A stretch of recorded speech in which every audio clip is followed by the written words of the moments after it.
Untuk sharing firman Tuhan kali ini, saya akan bacakan dari kitab Efesus pasal 6 ayat 11 sampai dengan 17. Bunyinya seperti ini, kenakanlah seluruh perlengkapan senjata Allah, supaya kamu dapat bertahan melawan tipu muslihat iblis. Karena perjuangan kita bukanlah melawan darah dan daging, tetapi melawan pemerintah-pemerintah, melawan penguasa-penguasa, melawan penghulu-penghulu dunia yang gelap ini, melawan roh-roh jahat di udara. Sebab itu, ambillah seluruh perlengkapan senjata Allah, supaya kamu dapat mengadakan perlawanan pada hari yang jahat itu, dan tetap berdiri sesudah kamu menyelesaikan segala sesuatu.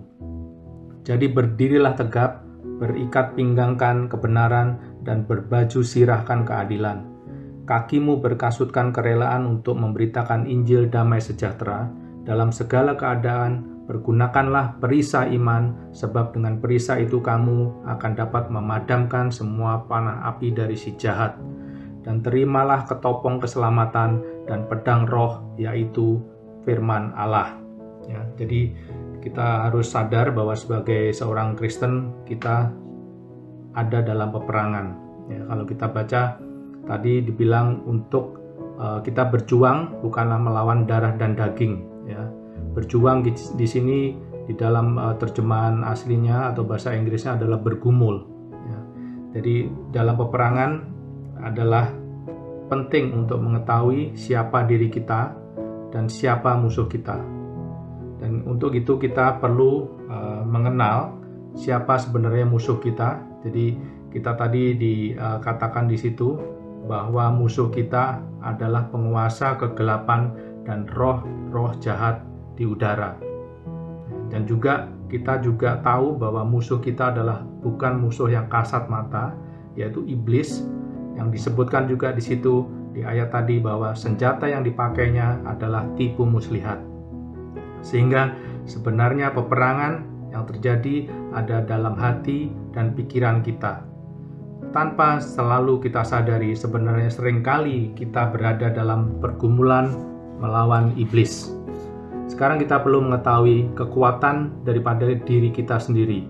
Kekuatan dan senjata apa yang sebenarnya kita miliki untuk melawan musuh dan mengalahkannya. Dikatakan sebenarnya kita bergumul melawan penguasa-penguasa kegelapan dan roh-roh jahat di udara. Kalau kita bergulat atau bergumul, tidak berarti seperti pertandingan tinju di mana bisa sekali pukul, jika pukulan telak lawan KO dan pertandingan selesai. Tapi dalam hal ini disebutkan di ayat tadi adalah kita sebenarnya adalah bergumul atau bergulat, sifatnya lebih alot, lebih ada tarik dan dorong. Karena peperangan ini sifatnya adalah konstan, kita diminta untuk selalu waspada dan tidak lengah. Kita perlu kenakan seluruh perlengkapan senjata Allah untuk melawan iblis. Disebutkan di ayat 14-16, antara lain adalah pelindung dada, helm, sabuk, tameng, dan pedang roh untuk berperang melawan tipu muslihat iblis. Dari perlengkapan senjata perang tadi, semuanya digunakan untuk berlindung dan bertahan. Dan kalau kita perhatikan, hanya pedang yang dapat digunakan untuk bertahan dan juga untuk menyerang. Pedang kita adalah pedang roh, yaitu firman Allah sendiri. Iblis menipu, mengelabui, dan mengikat kita dengan semua kata-kata negatifnya. Namun kita ada kuasa dalam firman Tuhan, dan hanya dengan firman Tuhan kita dapat patahkan serangan iblis. Sebagai alat pertahanan, pedang roh dapat digunakan untuk menangkis serangan iblis, yaitu kata-kata negatif dari iblis yang sering dia taruhkan di dalam pemikiran-pemikiran negatif kita. Kamu akan gagal dalam peperangan, kamu akan gagal dalam bisnis, pernikahan, sekolah, kamu tidak berguna, dan lain sebagainya. Ini adalah pikiran-pikiran negatif yang sering dimasukkan oleh iblis ke dalam pikiran manusia. Dan iblis menaruh berbagai macam keraguan, kekhawatiran, dan ketakutan dalam hidup kita.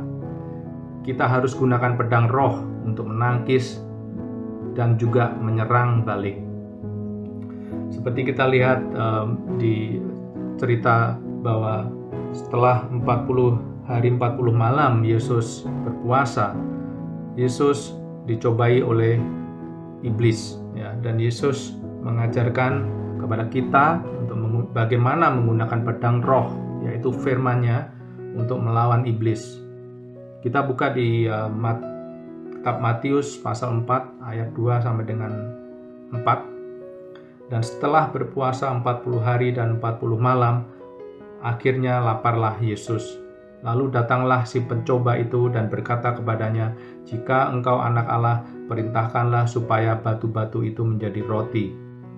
Tetapi Yesus menjawab, "Ada tertulis, manusia hidup bukan dari roti saja, tetapi dari firman yang keluar dari mulut Allah." Kita ingat bahwa Yesus di sini adalah 100% manusia, dia juga 100% Tuhan.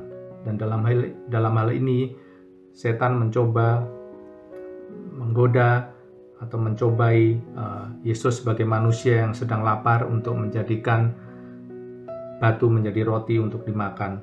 Tapi Yesus menjawab, "Ada tertulis, manusia hidup bukan dari roti saja, tetapi dari setiap firman yang keluar dari mulut Allah."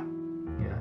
Dan sebenarnya yang dikutip oleh Yesus ini ada di kitab Ulangan pasal 8 ayat 3, ya, dikatakan bahwa manusia hidup bukan dari roti saja, tetapi hidup dari segala yang diucapkan Tuhan. Ketika Yesus dicobai, dia katakan ada tertulis. Yesus mengutip ayat tersebut di Ulangan pasal 8 ayat 3. Jadi seperti yang dilakukan Tuhan Yesus ketika ada serangan iblis yang datang, kita harus segera angkat pedang roh kita dan kita gunakan bukan hanya untuk bertahan saja, namun kita gunakan untuk menyerang dan mengusir iblis. Kita diberikan pedang roh, yaitu firman Tuhan, untuk berperang melawan iblis, dan kita harus mahir dalam mempergunakannya. Kita berlatih pedang roh dengan membaca, merenungkan, dan mengingat firman-Nya. Kita lihat di Mazmur pasal 1 ayat 2 dikatakan, "Tetapi yang kesukaannya ialah Taurat Tuhan, dan yang merenungkan Taurat itu siang dan malam."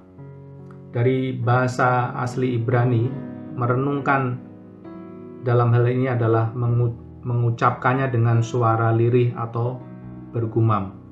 Jadi ada kata-kata yang keluar dari mulut kita ketika kita membaca dan merenungkan firman-Nya.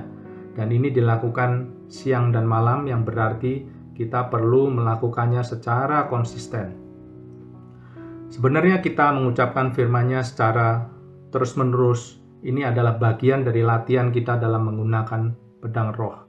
Kita akan menjadi hafal akan ayat-ayat yang menjadi pedang roh kita. Dengan merenungkan firman Tuhan secara konsisten, kita sedang melatih diri dalam menggunakan pedang roh itu. Yesus melawan dan menghardik iblis dengan mengutip ayat di Alkitab. Kita pun mau melakukan hal yang sama ketika berperang melawan iblis, yaitu kita harus bisa mengutip ayat. Bayangkan saudara, jika kita tidak mempunyai ayat sama sekali yang dapat kita gunakan sebagai pedang kita untuk melawan iblis. Kita bayangkan apabila kita tidak mempunyai ayat sama sekali dalam pikiran kita yang dapat kita ingat ketika serangan itu datang, itu sama saja dengan kita memiliki pedang roh yang tumpul. Dan ketika iblis menyerang, kita tidak mampu bertahan dan menyerang balik. Dan tentunya kita tidak ingin hanya dalam posisi bertahan dengan menggunakan perisai saja atau dengan memiliki helm kita atau juga pelindung dada. Kita harus gunakan pedang roh untuk menyerang, mengusir, dan mengalahkan tipu daya iblis.